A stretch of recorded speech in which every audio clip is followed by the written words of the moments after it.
हरियाणा में जो होना था वो हो गया है। हरियाणा में बीजेपी सरकार बना रही है, लेकिन जम्मू कश्मीर में खेला हो रहा है। जम्मू कश्मीर में भले ही एनसी और कांग्रेस को बहुमत मिला है, लेकिन जैसे ही नेशनल कॉन्फ्रेंस वहां पर जीती, उमर अब्दुल्ला पलट गए हैं। कैसे अब्दुल्ला पलट गए हैं हम इस वीडियो में बताएंगे। और घाटी के लोग अब्दुल्ला से सवाल पर सवाल पूछ रहे हैं कि आपने चुनाव से पहले तो ये वादा किया था, अब क्यों पलट गए? क्या मोदी का कोई मास्टर स्ट्रोक है?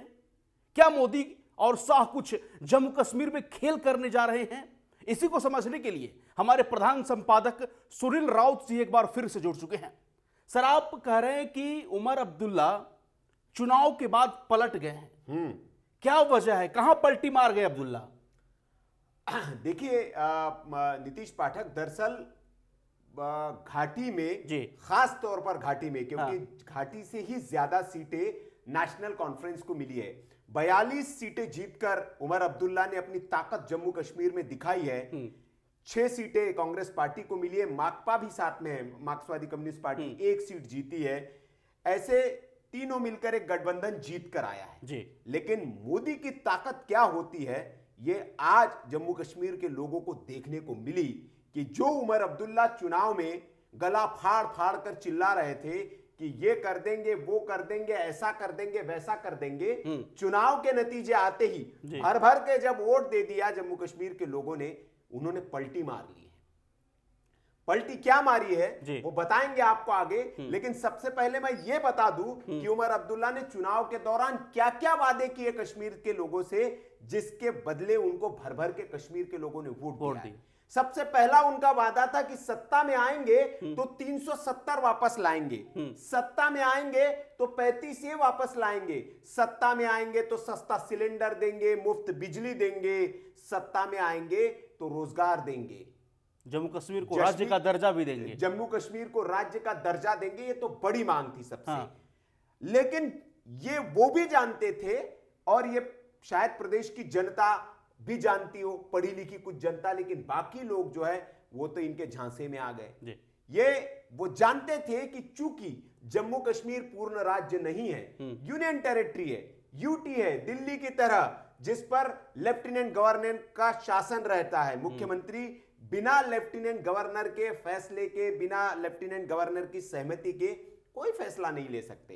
तो ऐसे में ये जो ऐलान उन्होंने किए, क्या हवा में कर दिए? उसके अलावा जो स्टेटहुड का मामला है, या 370 हटाने का मामला है, या 35 ए वापस लाने का मामला है, ये तो संभव ही नहीं है। क्योंकि सबसे पहले आपको जम्मू कश्मीर की विधानसभा से एक प्रस्ताव पारित करके एलजी के उस पर दस्तखत लेकर एलजी से उसको मंजूरी दिलवाकर फिर आपको केंद्र को भेजना है, और केंद्र उसे संसद में दोनों सदनों में एक बिल पास करेगी।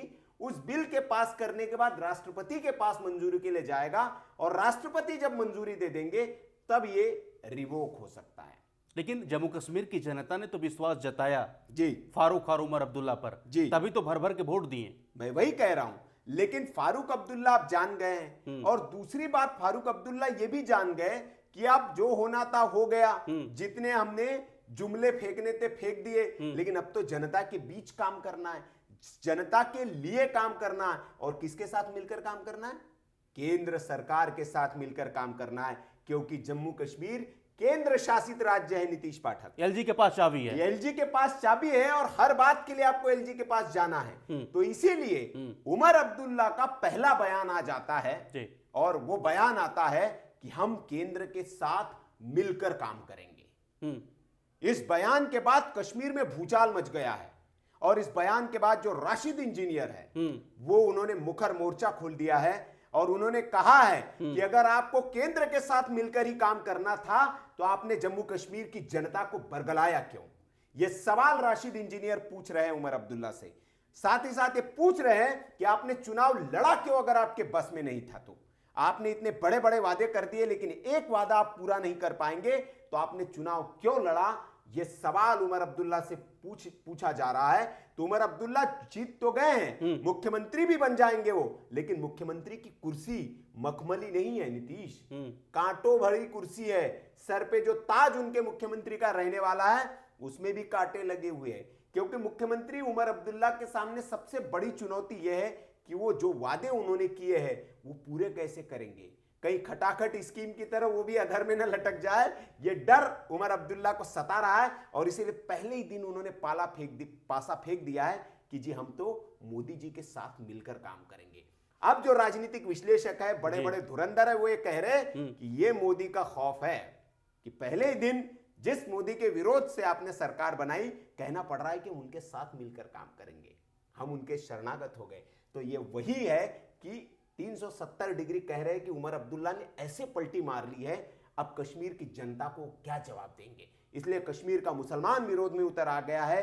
राशिद इंजीनियर और बाकी लोग उनसे पूछ रहे हैं कि अगर आपके बस की नहीं थी तो जिनके विरोध करके आप चुनाव जीते, अब उनके ही साथ आप चले गए, तो कैसे आप राज्य के लोगों को। तो कहीं प्रधानमंत्री मोदी और शाह का कोई मैनेजमेंट तो नहीं है, इनसाइड मैनेजमेंट जम्मू कश्मीर को लेकर? देखिए, मैं नीतीश अभी फिर कह रहा हूं, हमने एक सुबह भी एक खबर की थी और उसको बहुत अच्छा प्रतिसाद लोगों की ओर से मिल रहा है। हालांकि कुछ लोग उसमें सवाल भी उठा दे रहे हैं कि ये बकवास है, कहां से आप थ्योरी लेके आ गए। लेकिन उन लोगों से हम फिर कहना चाहते हैं, 7 साल के हमारे चैनल के इतिहास में ऐसे कई बड़े रहस्योद्घाटन हमने किए, और उसके बाद कुछ दिनों बाद उस पर मुहर जरूर लगी। हम दावे के साथ कह रहे कि ये जो विश्लेषण आज हमने किया है, जम्मू कश्मीर में भारतीय जनता पार्टी की सरकार बनेगी। यह आज फिर से लिख लीजिए, तारीख है जिस तारीख में ये वीडियो अपलोड हो रहा है, उसको नोट कर लीजिए और आप इस स्क्रीनशॉट को लेकर रख लीजिए। जम्मू कश्मीर में भारतीय जनता पार्टी की सरकार बनेगी।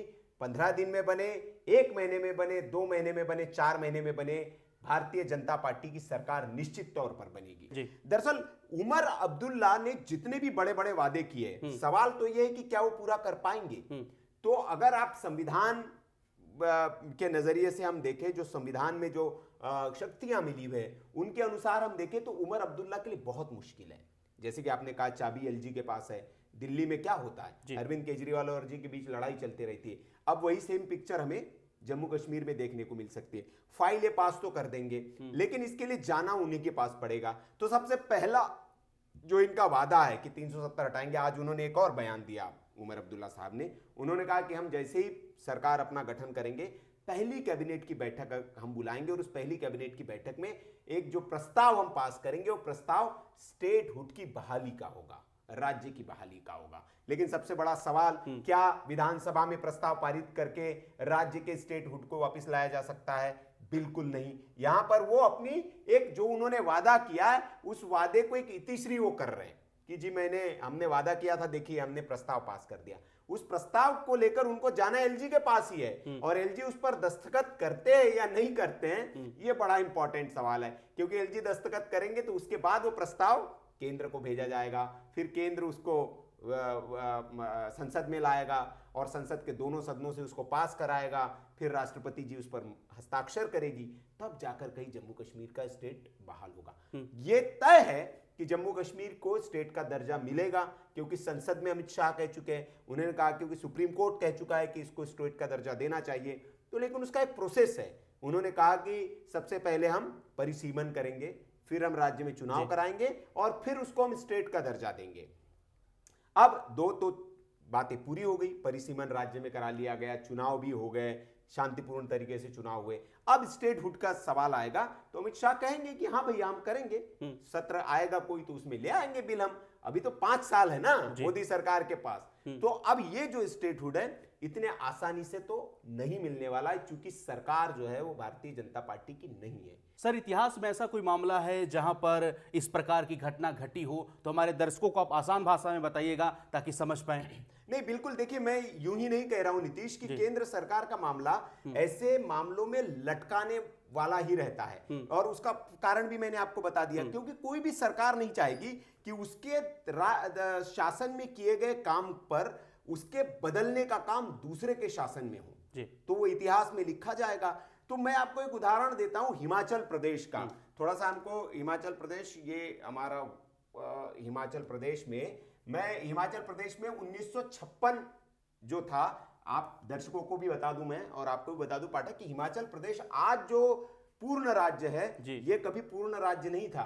1956 में इसे यूटी बनाया गया था, यूनियन टेरिटरी जिसको हम कहते हैं, केंद्र शासित प्रदेश। 1956 में इसको बनाया गया और उसके बाद बड़ा लंबा संघर्ष चला और इसको केंद्र शासित प्रदेश बनाने की मांग होती रही, लेकिन इसको पूर्ण राज्य का दर्जा बहाल कब किया? 1971 में। अब आप सोचिए कितना लंबा वक्त लगा इस राज्य को बनने में। तो ये होता है। और जम्मू कश्मीर के, अब आप एक और इसमें मामला समझिए कि अगर JNK जो है भाई, जब जम्मू कश्मीर पुनर्गठन विधेयक जब लोकसभा में लाया गया था, जो विधेयक अमित शाह ने जिसको पेश किया, तो इस विधेयक के मुताबिक क्या क्या किया गया था?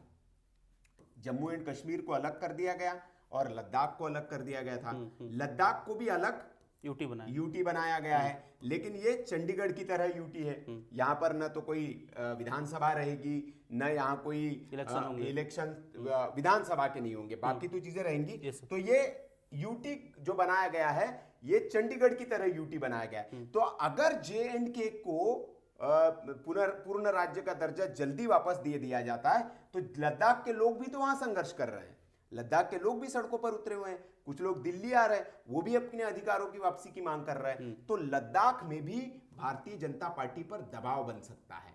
तो ये बीजेपी नहीं चाहेगी कि फिलहाल तुरंत, जैसे जम्मू कश्मीर को इन्होंने जो वादा किया है तो तुरंत दे देगी, तो इससे दो फायदे नुकसान भारतीय जनता पार्टी को। एक तो उमर अब्दुल्ला क्रेडिट ले जाएंगे कि भैया हमने कहा था और देखिए तुरंत हमने वापस ले लिया। तो इनको जितना लटका सकते हैं उतना भारतीय जनता पार्टी लटकाएगी और लद्दाख के बीच में भी वो सामंजस्य बना रहेगा कि नहीं भैया, अगर इसको दे दिया जाता है तो लद्दाख के लोग भी अति उग्र हो जाएंगे कि हमारे भी जो राज्य के अधिकार है हमें वापस दिए जाए। तो ये एक मामला है और एक उदाहरण है इतिहास में जो हमें देखने को मिलता है, जो 56 और 71 के बीच का है। तो ये कांग्रेस पार्टी भी घेर नहीं पाएगी, ये इतिहास का आईना दिखाया जाएगा ना जी। तो ये भारतीय जनता पार्टी जो है ये वाला आईना दिखा देगी कि 56 में भैया आपने एक सूबे को केंद्र शासित प्रदेश बनाया और उसकी वापसी कब की आपने? 1971 में। तो थोड़ा सब्र रखिए, धैर्य रखिए, हम भी कर देंगे।